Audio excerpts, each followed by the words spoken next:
Selamat pagi, Assalamualaikum warahmatullahi wabarakatuh. Ini merupakan kuliah perencanaan dan pengendalian produksi pertemuan ke-6, video bagian pertama.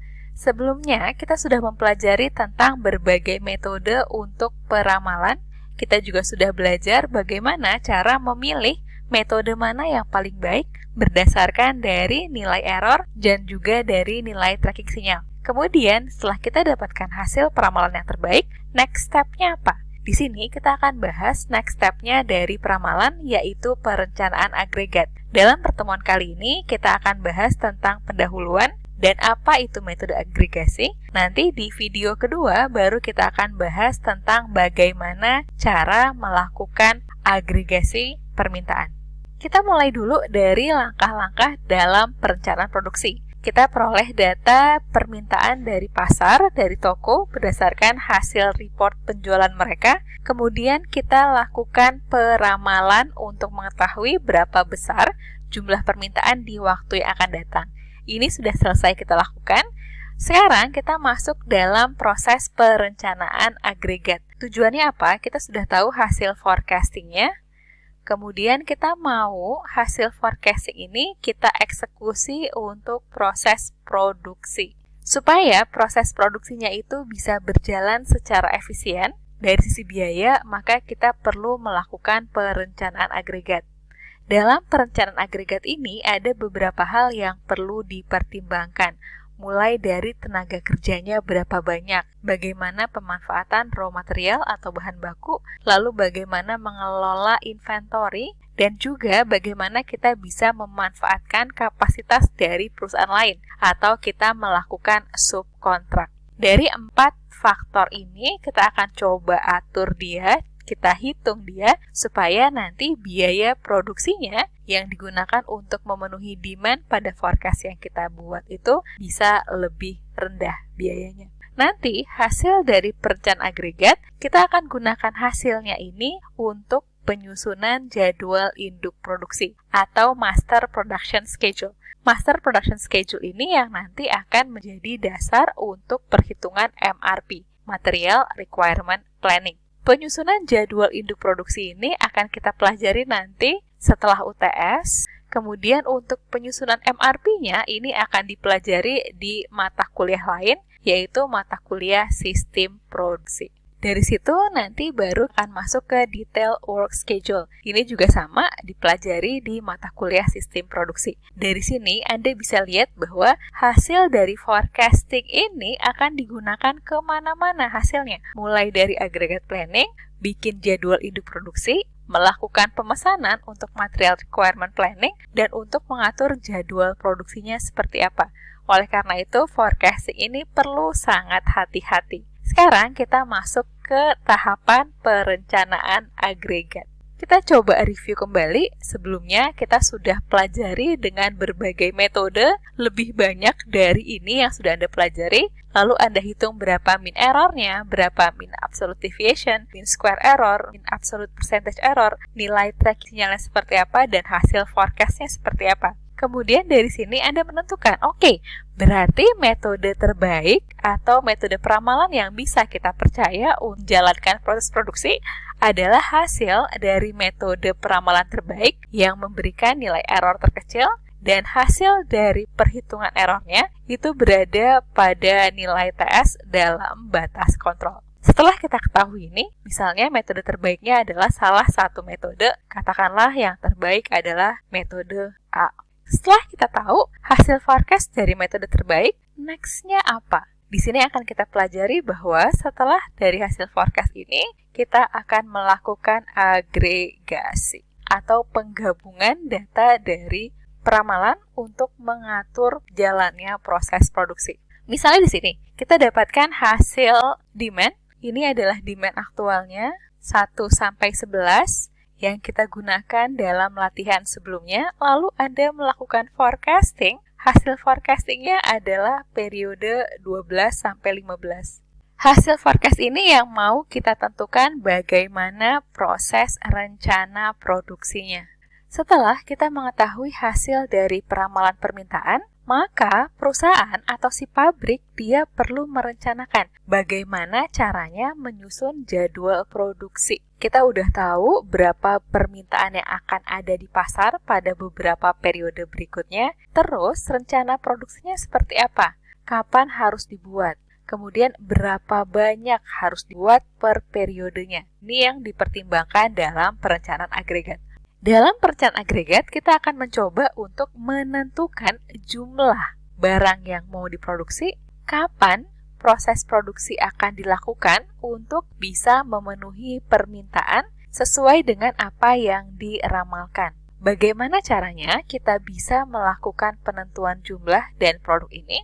Kita lakukan dengan menyesuaikan tingkat produksinya. Kita lihat di sini kan permintaannya nggak stabil, permintaannya naik turun terus, berubah-ubah. Nah, bagaimana caranya supaya proses produksinya itu paling tidak bisa mengikuti naik turunnya demand? Atau kita bisa menyesuaikan dengan kebutuhan tenaga kerja, atau kita bisa menyesuaikan dengan jumlah persediaan, atau kita bisa menyesuaikan dengan waktu lembur, petugasnya disuruh lembur ketika permintaannya sedang tinggi, atau kita bisa menggunakan sejumlah tenaga atau sumber daya yang ada di luar perusahaan dengan melakukan subkontrak. Kita outsource ke perusahaan lain. Tujuannya apa? Supaya proses produksi yang kita lakukan itu bisa menghasilkan biaya yang paling kecil. Sebagai ilustrasi, kita coba bayangkan seperti ini. Misalnya, kita punya permintaan dari periode 1 sampai periode ke-15. Kita plotkan di sini supaya kita bisa melihat lebih jelas fluktuasinya. Saya mau kasih contoh di awal dulu, misalnya periode 1 sampai periode 4. Di sini perusahaan, kita contohkan kemarin dia mau membuat speaker. Untuk membuat speaker ini, perusahaan membutuhkan sumber daya. Anda ingat inputnya apa saja? Ada man, ada mesin, ada material, ada method, dan ada money. Tapi untuk sekarang kita fokus dulu untuk man-nya, yaitu tenaga kerja yang dibutuhkan untuk merakit si speaker ini. Kita butuhnya berapa? 1 kah? 2 kah? Atau 3? Kenapa? Karena jumlah dari tenaga kerja yang kita rekrut ini atau yang kita pekerjakan ini akan membutuhkan dana. Kenapa? Dia kerja, dia harus dibayar. Dan masing-masing pekerja ini dia punya kapasitas. Oh, 1 orang pekerja itu maksimal dia dalam 1 hari hanya bisa merakit sekian produk saja. Kita coba dulu ilustrasi di sini. Misalnya saya siapkan tabelnya. Di sini periodenya adalah minggu. Ada minggu pertama sampai minggu keempat. Kita ilustrasikan minggu awal dulu saja. Ternyata dalam 1 minggu itu ada yang 1 minggunya itu ada 5 hari kerja. Bukan total kalender ya, tapi hari kerjanya. Di sini ada 5 hari kerja. Di sini pada periode ketiga dia lebih banyak 6 hari kerja. Kemudian pada 4, katakan di sini ternyata ada hari raya yang menyebabkan pabriknya tutup. Maka dia hanya ada 4 hari kerja. Kemudian 1 orang pekerja itu hanya mampu untuk merakit 12 unit produk saja per harinya. Sedangkan perusahaan saat ini dia mempekerjakan 5 orang tenaga kerja. Kalau dia mempekerjakan 5 orang tenaga kerja, kemudian 1 orang bisa menyelesaikan 12 unit per hari, 1 minggu terdiri dari 5 hari kerja. Pertanyaan berikutnya adalah berarti dalam 1 minggu dia bisa menghasilkan berapa banyak speaker? Kita coba saja kalikan. Ada 5 tenaga kerja, 1 tenaga kerjanya bisa menghasilkan 12 unit per hari dan 1 minggu terdiri dari 5 hari kerja. Maka jumlahnya adalah 5 dikali 12 dikali 5 sama dengan 300 unit barang. Kemudian pada minggu kedua berarti ada 5 tenaga kerja dikali 1 orang ya bisa menyelesaikan 12 unit. 1 minggu ada 5 hari kerja, dia bisa menyelesaikan sebanyak 300 unit. Kemudian di ketiga hati-hati agak berbeda, dia 1 minggunya ada 6 hari kerja. Berarti 5 tenaga kerja, 1 orang bisa 12 unit, 1 minggunya ada 6 hari kerja. berarti yang diproduksi dalam 1 minggu berjumlah 360. Kemudian kalau yang pada hari keempat, 5 tenaga kerja dikali 12 unit, dikali dia hanya 4 hari kerja. Dia bisa menghasilkan sebanyak 240 unit. Ketika Anda lihat di sini, ternyata pada pertama dia menghasilkan 300, pada 2 dia menghasilkan 300, kemudian pada ketiga dia menghasilkan 360, pada 4 dia menghasilkan 240 di bawah sini, dan seterusnya. Nah, permasalahannya apa? Permasalahannya di sini adalah tidak selalu perusahaan itu menghasilkan barang tepat persis sesuai dengan jumlah demand-nya.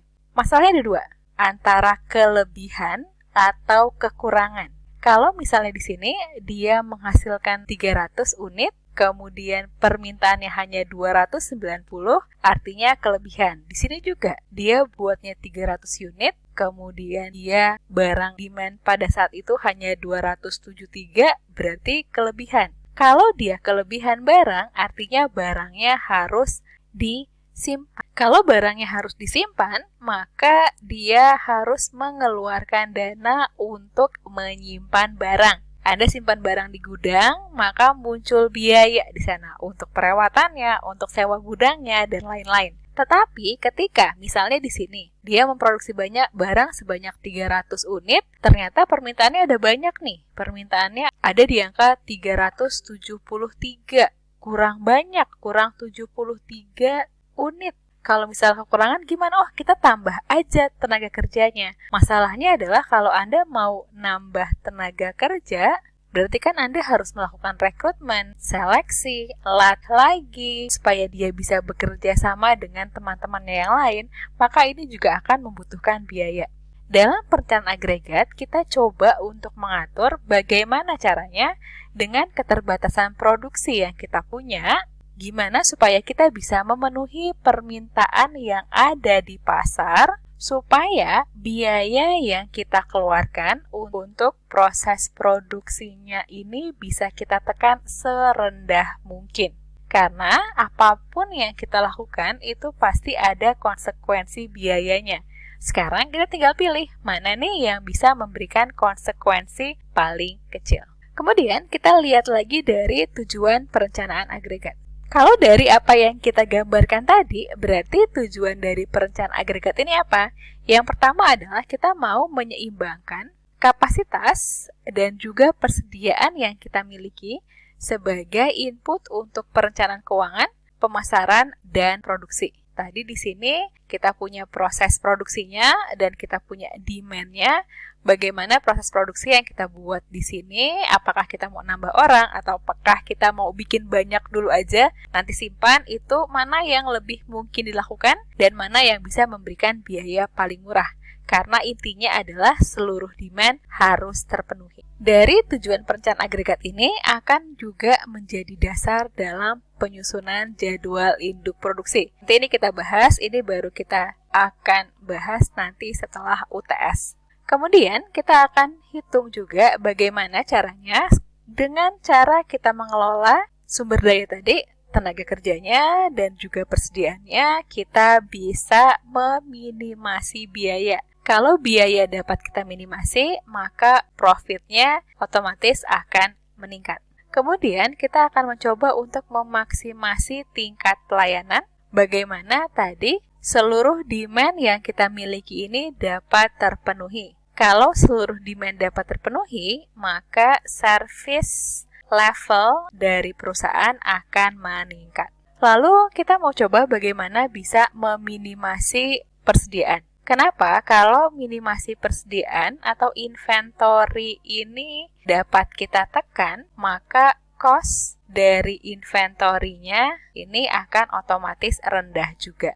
Selanjutnya adalah bagaimana kita bisa meminimasi perubahan laju produksi. Kalau misalnya kita buat barangnya seperti ini, produksinya kita naik turun mengikuti jumlah demand-nya. Kadang bikin 274, kadang bikin 286, besoknya bikin 256. Tentu saja ini akan memberikan kerumitan bagi proses produksi. Proses produksi akan lebih senang kalau katakan tingkat produksinya kalau bisa stabil. Kemudian kita coba untuk gimana caranya bisa meminimasi perubahan jumlah tenaga kerja. Tadi kan pilihannya, oh ya udah kita bisa nambah atau kurangi tenaga kerja. Ketika tingkat permintaannya sedang tinggi, tenaga kerjanya ditambah, besoknya tiba-tiba permintaannya turun. Kita pecat-pecatin lagi. Besok naik lagi, kita rekrut pegawai lagi. Besoknya turun lagi, kita PHK lagi. Ini kan tentu saja akan sangat menyulitkan bagi perusahaan. Dan yang terakhir adalah bagaimana caranya kita bisa memaksimalkan penggunaan dari fasilitas produksi supaya tenaga kerjanya dapat dimanfaatkan dengan maksimal. Kemudian ini ada beberapa faktor yang terlibat dalam perencanaan agregat. Ada riset dan pengembangan, bahan baku, peralatan, pemasaran, keuangan, dan tenaga kerja. Dari 6 faktor perencanaan agregat ini, kita akan bahas dalam pertemuan ini hanya satu faktor saja, yaitu faktor tenaga kerja. Karena ini cukup mempengaruhi besarnya biaya. Kemudian nanti dalam strategi perencanaan agregat, di sini bagaimana caranya kita mengatur tingkat produksi supaya bisa memenuhi tingkat permintaan, maka ada beberapa strategi yang digunakan. Yang pertama ada namanya capacity option. Berarti yang kita mainkan atau yang kita ubah-ubah adalah kapasitas produksinya. Caranya, kita bisa mengubah-ubah tingkat persediaannya, kita bisa mengubah-ubah jumlah tenaga kerjanya, atau kita bisa menggunakan pekerja paruh waktu. Dia tidak bekerja penuh, hanya bekerja ketika dibutuhkan saja. Lalu ada demand option yang kita gunakan untuk mempengaruhi permintaan. Tapi di sini yang kita pengaruhi bukan proses produksinya, tapi minat dari pembelinya. Di sini berarti yang kita pengaruhi adalah pembelinya. Nah, untuk demand option ini banyak arealnya untuk ke marketing. Bagaimana dia melakukan promosi, bagaimana dia memainkan harga, diskon promosi, supaya permintaan bisa stabil. Kemudian yang ketiga ada mix strategi, yaitu dia melakukan kombinasi dari beberapa strategi. Kemudian di sini ada strategi agregat. Dalam strategi agregat, ada 2 strategi utama yang dapat digunakan, yaitu level strategi dan chase strategi. Dalam level strategi, misalnya di sini adalah demand-nya yang berwarna merah, dia naik turun. Kemudian yang bergaris putus-putus ini adalah production levelnya. Jadi katakan misalnya di sini adalah 100, di sini adalah 300, lalu level produksinya adalah 200, dia level produksinya tidak terpengaruh. Dia produksinya 200 saja. Kemudian, bagaimana caranya untuk memenuhi permintaan? Ketika permintaannya hanya 100, kemudian dia produksinya tetap 200, artinya kan dia ada kelebihan produksi sebanyak 100 unit. 100 unit ini akan dia simpan. Simpan di mana? Simpan gudang. Nanti pada periode lain ketika permintaannya 300 sedangkan dia hanya memproduksi sebanyak 200 seperti ini, kurang 100 unit. 100 unitnya diambil dari mana? Dari produksi periode sebelumnya yang kelebihan digunakan untuk menutup ini sehingga demand-nya tetap terpenuhi. Jadi ketika permintaan rendah ada gap di sini, dia simpan, dia tabung. Kemudian nanti ketika terjadi kekurangan, demand-nya jauh lebih tinggi dari apa yang dia produksi, dia akan menggunakan simpanan tersebut atau tabungan tersebut untuk menutup permintaan. Ini adalah strategi yang pertama. Kemudian di strategi yang kedua ada chase strategi. Chase itu adalah kejar-kejaran. Jadi dia benar-benar mengikuti tingkat dari permintaannya. Ketika permintaan rendah, dia bikinnya sedikit. Ketika permintaannya tinggi, dia buatnya banyak. Terus-menerus seperti itu. Nanti kita akan lihat dalam slide berikutnya, di video berikutnya, bagaimana cara melakukan chase strategi ini. Sebenarnya masih ada 3 lagi yang akan kita bahas pada video ini. Ada yang namanya subkontrak, lalu ada mix, dan ada transportasi. Untuk pertemuan pertama, untuk agregat, minggu ini kita hanya akan belajar 3 strategi dulu, yaitu level, chase, dan subkontrak. Kemudian, pertemuan minggu depan, pertemuan kedua rencana agregat, kita akan belajar dua metode berikutnya, yaitu mix dan transportasi. Kita lanjutkan, di sini ada strategi perencanaan agregat. Ada 3 hal yang perlu kita pahami. Ada variabel agregat, yaitu ini apa sih yang bisa diubah-ubah. Jadi bisa kita utak-atik. Angkanya kita utak-atik supaya bisa memberikan hasil biaya agregat paling kecil. Jumlah pekerjanya bisa kita ubah-ubah, kita tambah tenaga kerja, kurangi tenaga kerja, atau persediaan. Tadi ketika produksinya banyak, kita butuhnya sedikit, kelebihannya kita simpan. Nanti di waktu lain, ketika kita produksi sedikit, sedangkan permintaannya banyak, kita ambil dari persediaan yang kita punya. Lalu ada subcontracting. Di sini kita tidak perlu membuat banyak-banyak, nanti kita serahkan ini ke perusahaan lain atau kita outsource ke perusahaan lain untuk memproduksi barang. Lalu ada overtime, yaitu kita coba daripada kita harus menambah orang lain, bagaimana kalau kita suruh tenaga kerja kita untuk overtime atau lembur. Kemudian di sini ada unit agregat. Nanti untuk proses agregasinya ada beberapa hal yang kita hitung. Ada jam kerja dari tenaga kerja, lalu tingkat produksi per periode, lalu ada waktu standar. Biasanya untuk menyelesaikan satu unit barang itu butuh berapa lama sih? Lalu ada biaya produksi dan ada unit agregatnya. Nanti kita akan menghitung biaya agregat. Biaya agregat ini ada hiring cost, yaitu biaya untuk merekrut pegawai. Lalu ada layoff cost, yaitu biaya yang digunakan ketika ada pengurangan tenaga kerja. Kemudian ada overtime cost, karyawan untuk lembur. Lalu ada inventory cost, biaya yang dikeluarkan untuk penyimpanan barang. Lalu ada biaya subkontrak cost, biaya yang dilakukan untuk subkontrak atau outsource ke perusahaan lain. Nanti dari sini mungkin masih agak kurang jelas, kita akan lebih jelas ketika nanti kita coba latihan. Di sini ada biaya agregat. Dalam biaya agregat, kita akan coba lihat apa saja biaya yang dipertimbangkan dalam perhitungan biaya agregat. Di sini ada regular time cost, yaitu berapa sih biaya yang dikeluarkan untuk memproduksi satu buah barang pada jam normal. Misalnya, jam normalnya itu adalah dari jam 8 pagi sampai jam 5 sore. Selama dia bekerja pada waktu tersebut, unit barang yang dia produksi, maka pekerja akan dibayar berdasarkan jumlah unit yang dia hasilkan pada waktu normal ini. Tetapi ketika dia bekerja di luar waktu normal, maka biaya per unit produknya itu akan dikenakan biaya lembur. Biaya lembur ini yang disebut sebagai overtime cost. Lalu ada inventory cost. Inventory cost adalah biaya simpan per unit. Jadi ketika Anda memproduksi 500 misalnya, sedangkan kebutuhannya hanya 400, artinya kan ada kelebihan 100 unit. Nah, maka biaya simpan yang dihitung ini adalah per unit yang disimpan. Lalu ada biaya subkontrak cost. Biaya subkontrak per unit untuk setiap unit yang disubkontrakkan.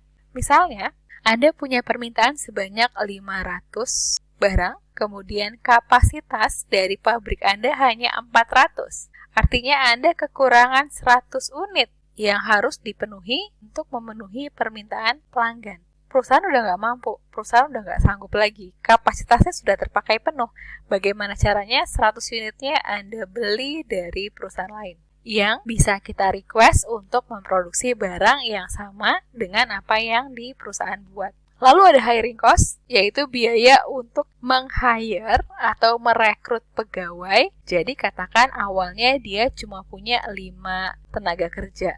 Ternyata permintaannya naik. Dia butuh nambah 1 orang lagi, tambah 1, sehingga dia punya 6 tenaga kerja. Setiap menambah 1 ini ada biaya perekrutannya, yang kita sebut sebagai biaya hiring. Untuk merekrut, misalnya biaya untuk wawancara, biaya untuk latihan, dan lain-lain. Kemudian ada layoff cost. Ini kebalikannya. Misalnya awalnya dia udah punya 6 tenaga kerja, terus tiba-tiba permintaannya turun. sehingga dia harus mengurangi 1 orang tenaga kerja agar tenaga kerjanya kembali ke 5 orang. Nah, ketika kita mengurangi 1 orang tenaga kerja, maka kita perlu melakukan pemberhentian atau pemecatan. Ketika kita memecat atau memberhentikan tenaga kerja, maka ada biaya firing-nya. Bisa jadi kompensasi, bisa jadi pesangon, dan lain. Lalu ada stock out cost. Stock out cost itu kalau ada biaya yang keluar karena adanya penalti per unit kalau jadi kekurangan. Ada beberapa perusahaan yang dia sudah janji mau memenuhi 500 pesanan.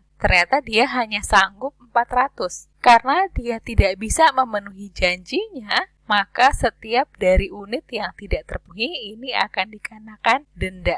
Denda ini yang disebut sebagai penalti atau stock out cost. Baik, sekarang kita coba lihat strategi perencanaan agregat. Strategi perencanaan agregat ini kita bisa lihat dari sisi konsumennya atau dari sisi pemasaran.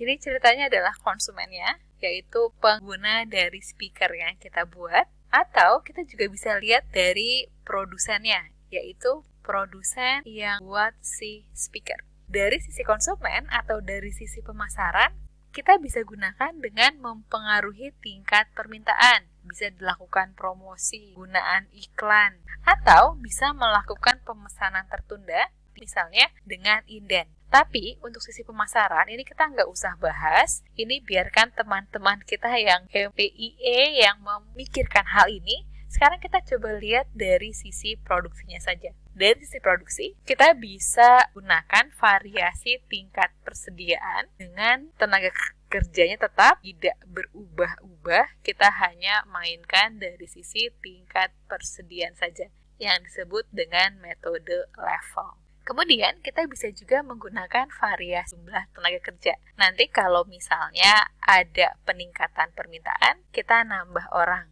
Nanti kalau ada penurunan permintaan, kita pecat orang. Ini nanti kita sebut dia sebagai metode chase, kejar-kejaran antara jumlah tenaga kerja dari konsumen. Lalu ada menggunakan subkontrak, jadi kita buat barangnya tetap, tapi nanti ketika permintaan sangat tinggi, dia nggak nambah orang, tapi dia subkontrakan atau dia beli barangnya dari perusahaan lain. Lalu bisa menggunakan metode campuran atau metode mix yang menggunakan gabungan dari level, chase, subkontrak, atau juga dia bisa menggunakan adanya overtime atau lembur. Kemudian ada juga yang menggunakan metode transportasi. Tapi ini metode transportasinya sedikit berbeda dengan metode transportasi di riset operasi. Kita akan pelajari ini untuk yang level, chase, dan subkontrak. Kita pelajari pertemuan sekarang. Baik, sekian untuk video pertama. Untuk cara penyelesaiannya, kita lihat di video kedua. Terima kasih, selamat mempelajari video berikutnya.